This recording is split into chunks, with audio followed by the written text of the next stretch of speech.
Adam from Massive Wagons. We're at the Yorkshire House, yeah? Yeah, Yorkshire. In Lancaster.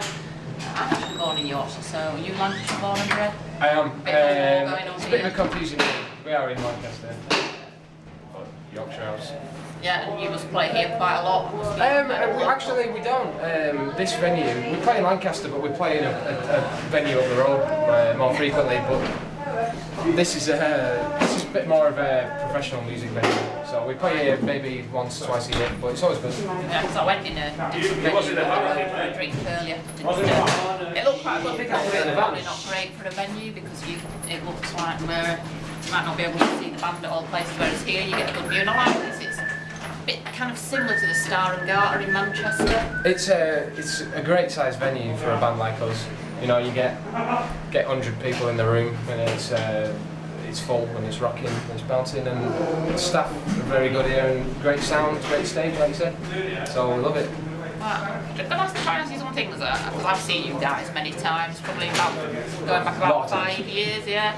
Probably first at the Baker's Vault in Stockport. Yeah, there's a few things like that I don't know, so I'm assuming other fans don't know. So whose idea was it actually to form Wagons? Well, me and Baz, singer, we played in an indie band years ago, a long time ago, and we basically both preferred the rock music. Sold our cardigans and winkle pickers, bought denim jackets, and then I don't know, it kind of, I played with Carl for a long time, and we're just 5 guys who love rock music, and just got together. It's like Scam Tonight, they've got 2 brothers in the band, so you've got 2 yeah, well, brothers I've always played with a brother, not in a sexual way. Yeah, and you're the oldest. Yeah. So you influence Alex. I don't know really. I suppose it's our dad. We come from like a rock family. You know, my mum and dad. We both love rock music. That's what we grew up on. Right, so what would they listen to then, your mum and dad? Oh, everything. Rolling Stones, AC/DC? Probably not so much Rolling Stones. More on the harder side, like Judas Priest, AC/DC, obviously. But one of my earliest memories is rock music is sitting up with my dad and him playing me Highway to Hell, the album. And I just remember that blew me away. I'm old years because it's probably around about my age, and then No, yeah, well, I was probably about 10 at that time. So, and then ever since then I was hooked. Just want to get numbers. So, it's Massive Wagons. Have you always had this lineup of 5? Right at the very beginning, probably before we even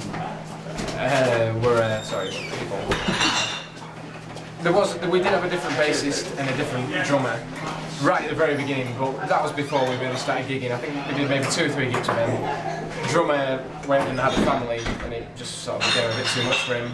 Bassist moved to Australia, so that was a bit of too hard for him to get to from practice. And unless you get him on a video on stage, but that'd be a bit awkward, really. But you know, then instantly, obviously my brother's there, so he stepped in the drums, and then Bowser, I've known for years, and then it's good. So were you kind of all mates anyway? Yeah, we're all mates anyway.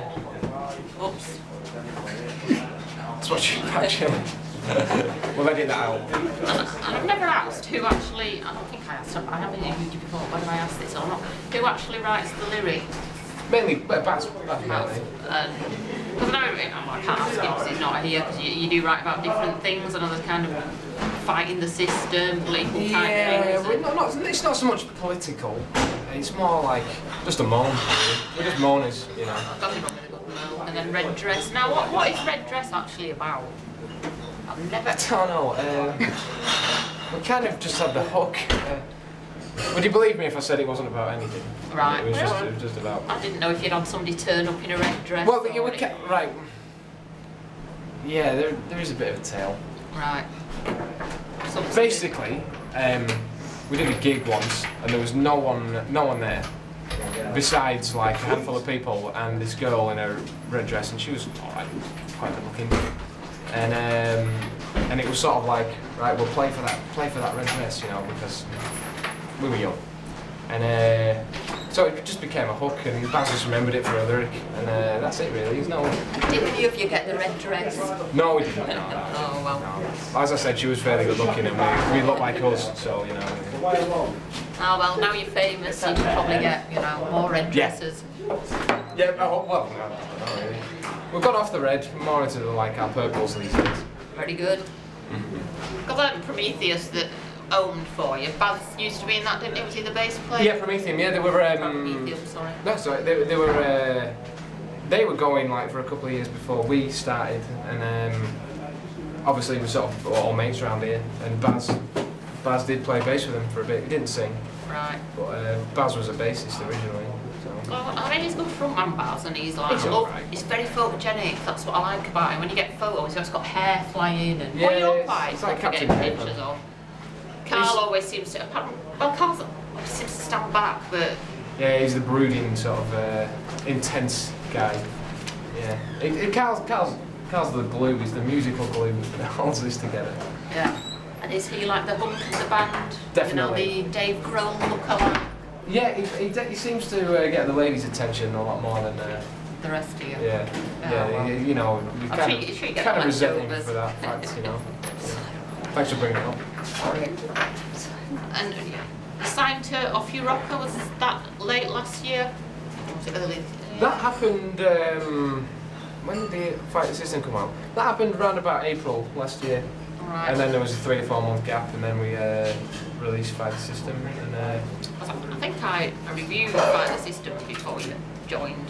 yeah, that was a faux pas from our manager at the time. He sort of gave the album out before we even had a label or a plan to release it. But yeah, so it kind of had a bit of a false start with Fight the System, but people seem to like it anyway. Yeah, it's a good song, and I don't know, I think people remember Fight the System. Yeah, like you said. One of those songs that once you've heard it, Like you said, we remember didn't write it for like to be some like big political statement or anything like that. We just wrote it, and it sort of came out like that. You know, we're not like a Rage Against the Machine type band where everything we write has meaning. A lot of it's bollocks, to be honest. And it just seems to resonate with some people. I mean, I don't know about other people. I just listen to the whole song. I don't actually sit down and think, what are these lyrics about? And I don't know how many. Some people obviously maybe do, but to me, it's just I listen to the song, and I either like it or I don't. But I don't sit and think, oh, what are these lyrics deep and meaningful? So yeah, we're not Rush anyway. Yeah. Put it that way. Yeah. But we. So, if it's a good song and it's catchy, that's exactly. You're right. The hook, chorus and I think I know Baz is really into like Phil Mogg with UFO, his style of songwriting, and you read them and it's complete nonsense, but it's just cool hooks and cool lines, you know. Yeah, like I said, you'd have to ask Baz, but I know he doesn't overthink them. But there's an art to making simple lyrics good, you know, without them sounding cliche. And I think Baz is getting better at that. I mean, not that he was ever bad at it, but he's got talent for it, and he's getting better. So have you got any more siblings that might come up into the band, or is it just the two of you? I've got a sister. She plays a kazoo. She's pretty good at the kazoo. I told everybody plays the kazoo tonight. She played the recorder as well. No, she doesn't. She likes her music, but she doesn't actually play any instruments. She's more artistic. She rides horses and all that stuff. And within the last year, you've become a dad. Yeah, I did. Yeah. Does that kind of have any impact on your gigging and? Yeah, you know? of course it does. You can't be so I don't want to say selfish, but you know, you have considerations to think about. But previous years, we were out all the time. Every week we were had something on, and it started to wear us down. And we sort of, around about the time I found out I was going to have a kid, we sort of thought that right, it's a good time to wind back on the gigs. But as such, we've got an agent now, and it's more focused touring kind of gigs. And we find ourselves like with fewer gigs, but they're better attended in better venues, and it's just good. It's good. It was stripped back, but in a good way. Well, I used to see you guys a lot because you used to play like around Manchester quite a lot, and it don't seem to be as many gigs as there used to be. But then the Baker's it's not shut down. That's a combination of venues, and we just don't do them type of gigs anymore. We used to play a lot of cover gigs, you know. We got to play cover gigs, and where's the man bag? Sad fact is you get paid a lot of money for that, and that's what we used to fund the band. Yeah. But we just sort of had enough of it and keep it exclusive to our own stuff now. So you in Glasgow tomorrow? Yeah, Glasgow tomorrow. Yeah. And what you got coming up after that? Well, we were in London last night with Scam on the Off You Rocket tour. Yeah, and that goes on for a few days yet. Yeah, that's carrying on, but Oh, and you're at Steelhouse. we sort of jumped in Rock and halfway Blues. through, yeah. Ah, it's a bit scam said they were Rock and Blues, I didn't realise you were on there as well. Yeah. Steelhouse and Rock and Blues. Yeah, so yeah, Steelhouse next week should be mega. That's an awesome lineup. Bands like Y&T and Nazareth and things. These were guys that, like the aforementioned sort of records my dad used to play me when I was a kid. Oh, they're definitely older than me, but I do know who they are. Yeah, well, it's just like it blows my mind. I know a bit further down on the bill, just to be on the same gigs as these guys, you know. And we sort of have been doing this kind of thing for a while now, but it's yeah, we don't take it for granted, you know. Are you playing at Rockwich? We were booked for it, but due to other commitments, we've actually had to pull out.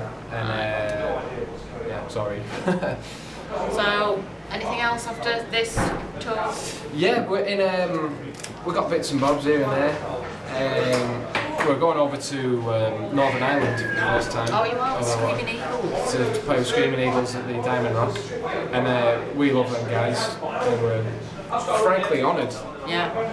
And we're frankly honoured that they asked us to come and be special guests for them. Yeah. Because we wanted to go over there for a while. We've heard the venue's amazing. So yeah, we got that in August. You need a roadie? We've got one. Oh, well, I'm sorry. I know. Would you do it for nothing?